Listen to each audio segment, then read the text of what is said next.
Hello दोस्तों, क्या आप जानते हैं 500 साल बाद कैसी हो जाएगी हमारी पृथ्वी? क्या कहते हैं वैज्ञानिक?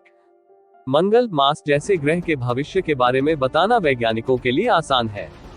वे मंगल ग्रह की भूगर्भीय और भौगोलिक प्रक्रियाओं को समझकर इस बात का विस्तार से अनुमान लगा सकते हैं कि आने वाले 500 सालों में वह कैसी होगी।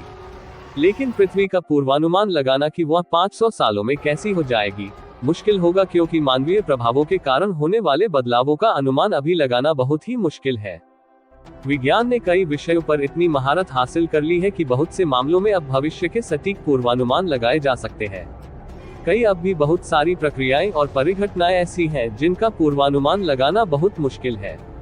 इसका सबसे प्रचलित उदाहरण मौसम है, जिसमें अक्सर देखा गया है कि मौसम विभाग के पूर्वानुमान सटीक नहीं होता या पूरी तरह से गलत भी साबित हो जाते हैं।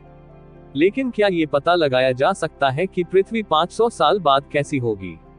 देखते हैं इस बारे में क्या कहता है विज्ञान। पृथ्वी नहीं रहती है एक समान।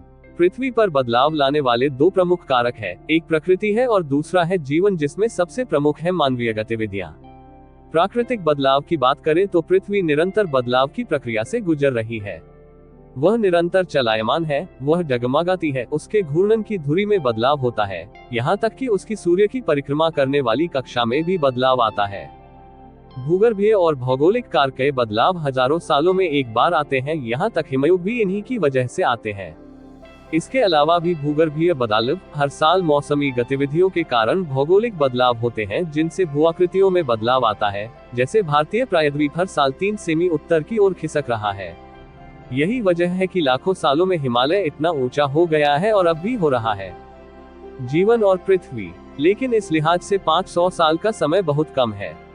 ऊपर बताई गई कई प्रक्रियाओं में इंसानी गतिविधियों ने उत्प्रेरक का काम भी किया है, पर उससे पहले हम समझे कि जीवन का पृथ्वी पर क्या असर हो रहा है, जिसका अनुमान लगाना और ज्यादा कठिन है। मानवों को छोड़ दे तो पिछले करोड़ों सालों में पृथ्वी पर जीवन ने पृथ्वी को कम नहीं बदला है, बल्कि जीवन खुद पृथ्वी का एक अहम हिस्सा हो गया है। इंसान पृथ्वी को बहुत ज्यादा प्रभावित करते हैं। उन्होंने पहाड़ तक काट डाले हैं, जमीनें खोद डाली हैं, जंगल उजाड़ डाले हैं, वन्य जीवों के आवासों को तोड़कर रख दिया है, शहर बनाए हैं, जमीन के बड़े हिस्सों में फसलें उगाकर उन्हें खेतों में बदल दिया है, भारी संख्या में कई प्रजातियों को विलुप्त तक कर दिया है। मानवीय दखल पूरे पारिस्थितिकी तंत्र को बदलने के साथ खत्म करने तक की क्षमता रखता है।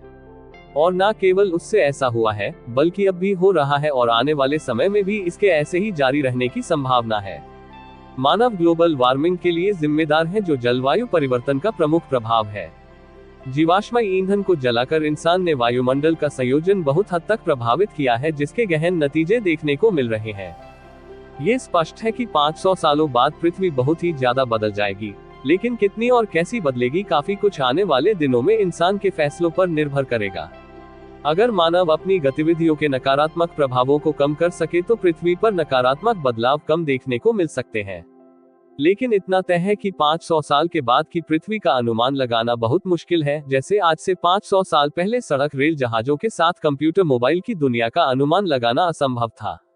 आज के इस वीडियो में इतना ही। अगर वीडियो अच्छा लगे तो वीडियो को लाइक एवं चैनल को सब्सक्राइब करें। धन्यवाद।